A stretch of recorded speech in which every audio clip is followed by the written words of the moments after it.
Hi everyone, welcome back to my channel. If you are seeing this beautiful face for the first time, my name is Adetunji Funke Ige. And to my returning subscribers and viewers, thank you guys for always coming back to watch me. I really appreciate you. In today's video, yes, I will be talking about some red flags you need to watch out for few days after the arrival of your newborn. Yes, a lot happens after delivery that sometimes we are carried away.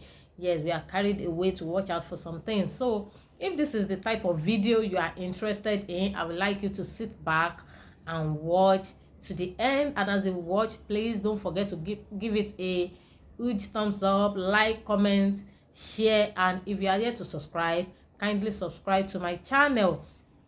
Like I said, some red flags you need to watch out for. A lot happens after delivery that sometimes we are carried away to watch or to look after the baby. Yes, some hospital will not discharge you until like after 48 hours after delivery. Yes, after delivery they will not discharge you. They would like to watch you and watch the baby for good 48 hours. And after that period of time, once you are fine, the baby is fine, you can be discharged. But I know some hospitals that may not do that. Some maybe 24 hours they can discharge the mother. And some hospital, after you have been discharged, they will give you another appointment maybe after 3 days to come back with the baby to check for some things, to check for jaundice, you understand, to check the baby and be sure the baby is fine. I think it's a very good idea because some baby will be discharged, and by the time the doctor is discharging them, there may be no trace of jaundice, but the thing may come up maybe when they have been discharged. But when you have the opportunity of going back to the hospital 3 days after being discharged, by this time I think they will be able to know if the jaundice is coming up or not. And this bring back a memory that I had with my sister when my elder sister had her last baby, which happens to be her only son. You understand, we were there. It was like a day to the naming ceremony. It was on a Sunday, and we're already making plans. We bought things, a lot of things on ground, because the naming ceremony was to be a day after.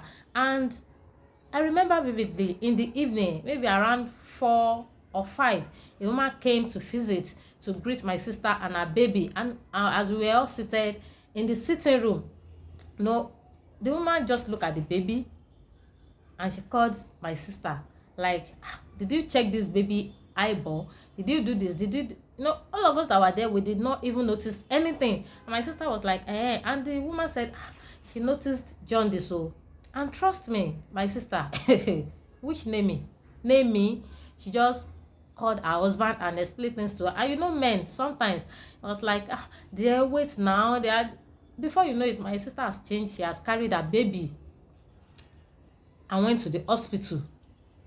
Could you believe that single act kept them at the hospital for another 4 or 5 days?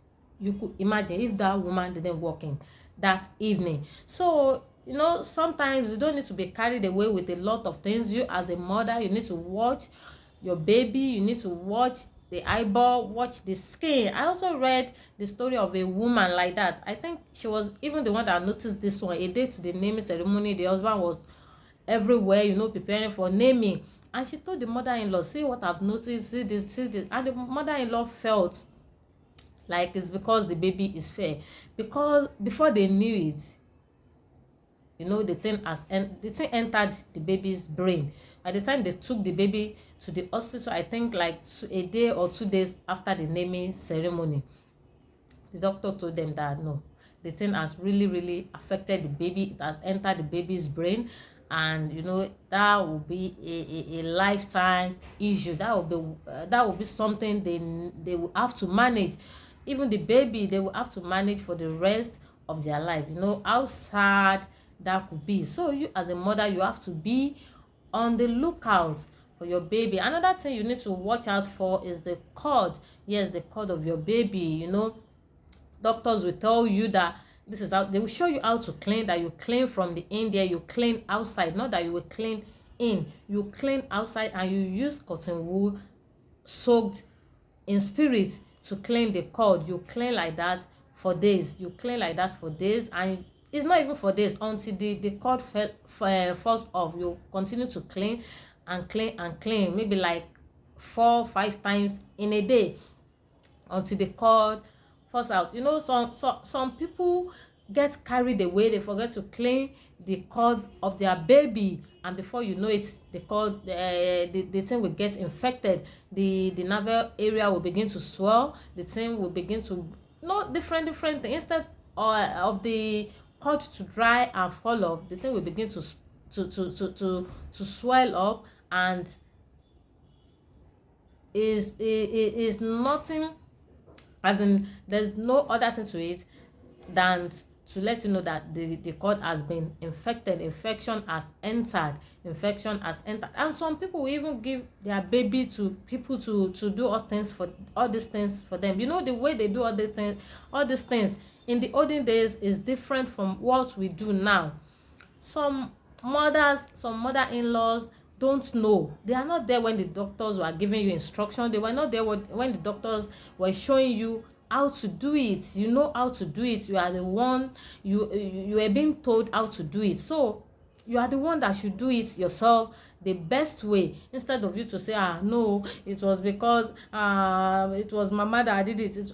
The mother-in-law will do what they knows how to do best. Yes, it is not from the place of wickedness or something. That is the best way they can do it. But for you as a mother, you have to be on the lookout. Don't be carried away with visitors. Don't be carried away with naming ceremony. Don't be carried away with this or all those things are happening because you have a successful delivery of your baby, and because you have your baby in your arms. So you have to take time to look out for this baby. You have to take time to watch this baby very well. And like the hospital where I use, my pediatrician will always tell me that there is no stupid question. Anything that is not clear to you, anything that you are not cleared of, please ask. He even advised me that time to get an exercise book to always write down my questions.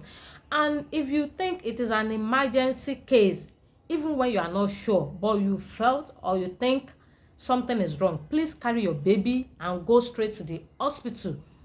It's better for you to get there and the doctor tells you all is well, nothing is wrong, than for you to assume nothing is wrong, and before you know it, things have gone out of hand. So don't let us take things for granted. Don't let us think we know it all.